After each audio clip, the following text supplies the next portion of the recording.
family. It's Tasha, Mom Bear Prepping. So you already know what time it is. Get your cup, pull up. We're going to talk about supply demand disruptions, empty shelves, food shortages, same old, same old. You know, things are getting obviously a little bit worse every single day. I know that some places are doing very, very well still. But I would urge you that you need to continue to have an urgency to ensure that you and your family are ready to go. And so that if any kind of shortages come to your area, any kind of panic buying hit your area, any kind of inflation hit your area. And I'm really talking hyperinflation because inflation is happening everywhere now. But that you're ahead of these things, okay? And so basically, I just want to go over a few things that you can do to get ready for this, okay? To get ahead of this. It's here. This isn't a secret. Everybody's talking about it. Finally, you know, regular media channels are talking about it. Regular news channels are talking about it. It has taken a while because for most of us in my community, we've been talking about this for years, okay? So let's talk about this. So first thing I want you to do is don't panic. So these videos, we don't put these out to scare people, to cause fear, to make you panic and be like, the sky is falling, and go out and get all this crazy, you know, supplies and food and just start hoarding, okay? It's not about fear. It's not about panicking. So the first thing is, do not panic as you watch these videos and as you understand and see the news and start seeing stuff on your own shelves disappear. Don't panic, okay? And next thing is just pray. Be calm and pray. If you have a God, then pray to that God. Pray for calmness. Pray for peace and not being overwhelmed, and to be clear-headed, to make nice, concise, you know, decisions when it comes to what to buy and how much to buy and all of those things, okay? Next thing I have is don't be the ones panic buying, okay? You should be calmly figuring out, okay, what it is you need, the holes that you need to fill, what do you still need to get, and then you're calmly going to the store and you're getting those things, okay? You're not out buying thousands of dollars worth of food and different things right now. There's no need to panic and then for panic buy everything up, okay? Nobody is telling you to do that, okay? Panic buying is super, super bad, and we do not do that in my community. In the community of prepping, we do not do that, okay? So do not panic buy. Next thing I have is really need to start thinking, if you haven't already, on starting to produce some part of the food that you eat, okay? This does not have to be huge. I understand people's living situations. People live in apartments. Maybe you have a balcony, maybe you do not. Maybe you have some sort of outdoor space, maybe you do not. But figuring out what you can start growing and start offsetting some of your food. Learning how to grow food with your hands. As simple as starting a small aero herbal garden in your home on the counter is very easy to do, and something that you can do if you don't have space outside, okay? We have an apartment and I have a huge flourishing first-time gardener, you know, garden this year that is producing food. Yes, it's not producing all of our food. It's not even producing all of our vegetable content that we need for the year. But this is the tip is start growing some sort of food, okay? You need to have some sort of your food intake is from stuff you're growing, from animals that you're raising that are meat animals, okay? Start thinking about how you do that if you're not doing it yet. Next thing I have is preserve everything. Get in the mindset of making everything that you are able to purchase and preserving it to make it last the longest, because the whole craziness part of this supply chain is that we're not getting stuff, right? We don't it's not available for us to get, okay? We don't have access to it. And that is just going to get worse, to where you're going to see less and less on the shelves because the product is not getting off of container ships. or if whether it's workers, whether it's whatever it is, it's not making its way to the shelf. And so you're going to continue to see shortages, and the inflation is going to continue to rise. So the idea behind all these ideas is to get ahead of it, to get the things you need now so that inflation doesn't hurt as bad, because you have the things already. So therefore you don't have to pay the money to get them later. Okay. Or two, it's just not on the shelf anymore, or people panic all of a sudden, and whatever is on the shelves is panic bought. Everybody takes it and it is bought, and then you can't get it. Okay. So you're trying to get things now and then preserve it so that it lasts longer. Get away from doing, you know, living, it's almost like paycheck to paycheck, like group of food to group of food, right? A lot of people buy food, let's say every 2 weeks, and they're only buying enough food for that next 2 weeks, right? Nothing past that. And so you have to be careful with that, because if something happens, a major disruption happens, now you're stuck with only that 2 weeks. And at the end of the 2 weeks, which is fast, you're out of food and then can't get more. Okay. So you need to be preserving everything to make it last much longer than it does now. So that you can continue to stack, and don't have to worry about food going bad. Next thing I have is utilize a food budget. You know, a lot of people, to include myself in the past, is not having really a budget for food. Yes, maybe having an overall budget, like, hey, this is about how much I spend for the month, and I'm going to break that up in however many times I go, right? But I'm saying more of a specific budget where you are breaking down exactly the things that you need, the things that you still need, your holes, specific holes you want to fill, or specific goals of what you want to get. Like, okay, I want to get 100 pounds of rice, whatever those certain goals are, and then creating budgets around that stuff to get the extra food that you're going to be stacking up. Okay. Excuse me, my throat. Okay, so utilizing, going off of your emergency plans and the supplies and the things you're missing, that's what you're doing, is using a specific budget to do that. Okay, next thing I have is shop bulk. Okay, we've talked about this in the last few videos, figuring out what places you can buy in bulk and doing that.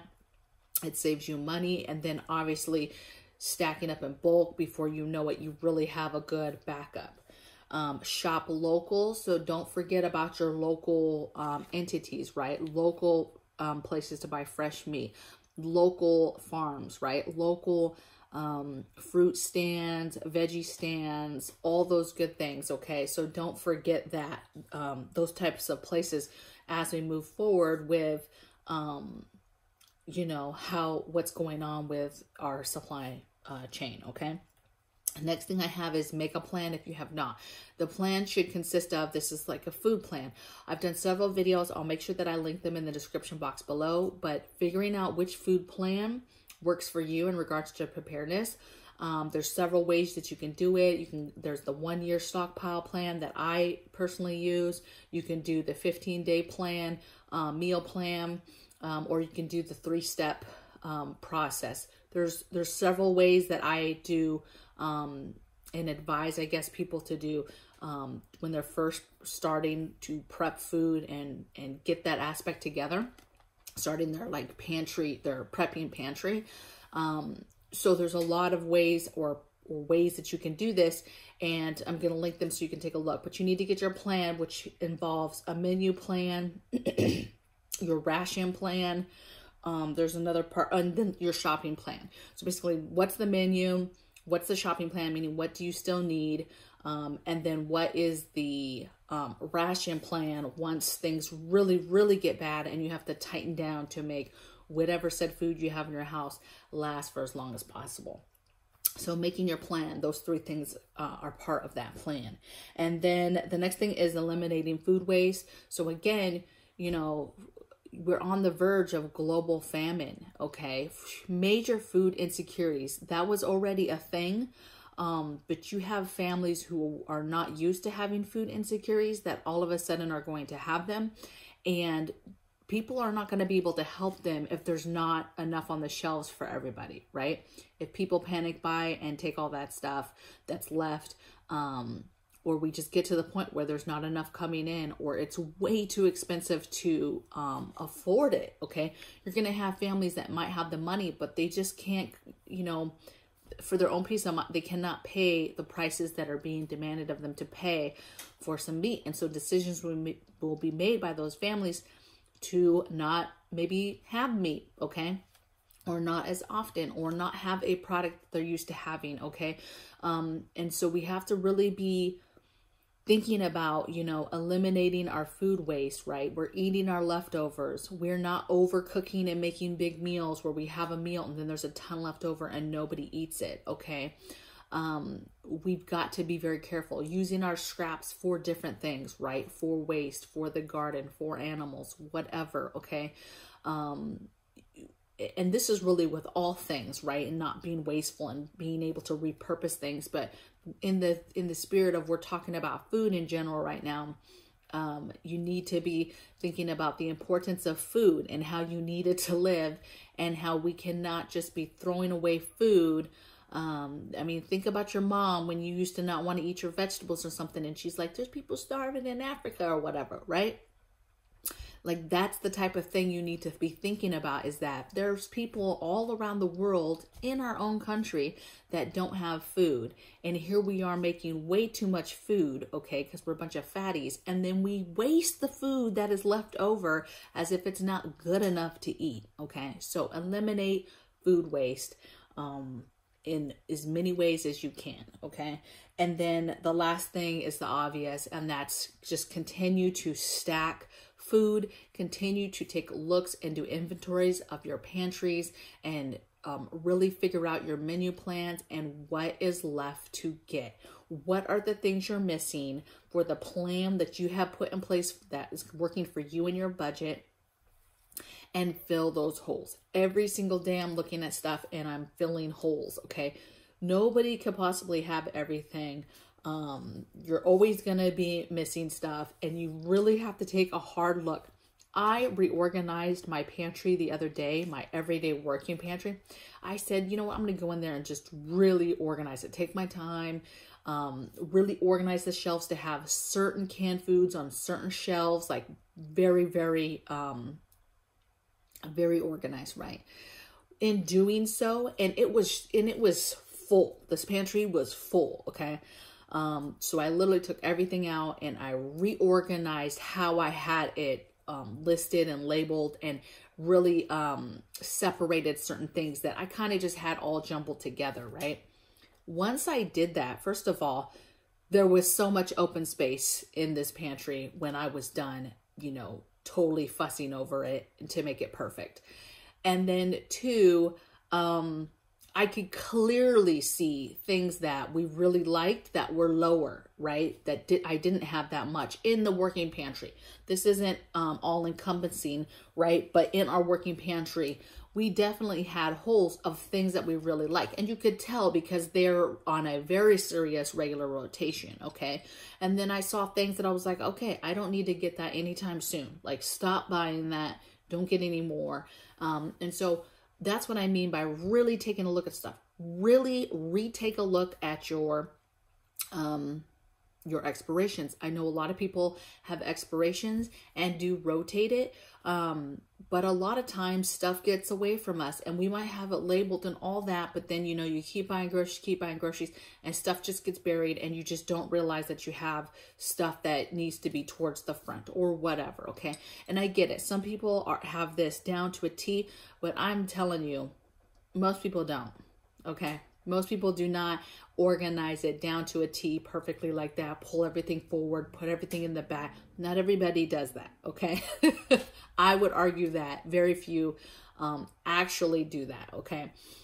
Even the prettiest pantries have all types of messiness when it comes to trying to organize them in a way where you can stay ahead of your expirations and things like that, okay? So I would love to hear in the comments below your guys' thoughts, anything extra that you think you're doing specifically to get ahead of this, because it's coming, right? I hate sounding like just the same old, like, but every day that I read a comment where somebody says they just found me today, which happens every single video, it's worth it to continue to talk about the same things and continue to encourage each other to look at our preps and to figure out our holes and to have peace of mind of being able to get ahead of something so daunting and so huge, right? And be ahead of it in a way that will give us all peace and comfort and hopefully ensue the opposite of panic, right? Because that's the point. So anybody who's going to sit here and in the comments talk about this is fear and you're causing panic, that is absolutely the last thing that we're trying to do here. This is to truly get people ahead. And for those that are joining new every single day on this channel, it's growing pretty fast. And there's literally people joining every single day that are literally starting today. And so please help me help those people and giving good, positive feedback in the comments and adding value to the conversation instead of negativity. So I will see you guys on the next video. If you haven't gotten a chance, head over to my Instagram, hit a follow over there. I do some different stuff over there. Obviously, I advertise the videos that I do over here, but I do upload some more stuff. Personal stuff over there, pictures, things that I do, a lot of food preservation type stuff over there. Okay. So I hope you guys have a blessed day and I'll see you guys on the next video. Take care. Bye.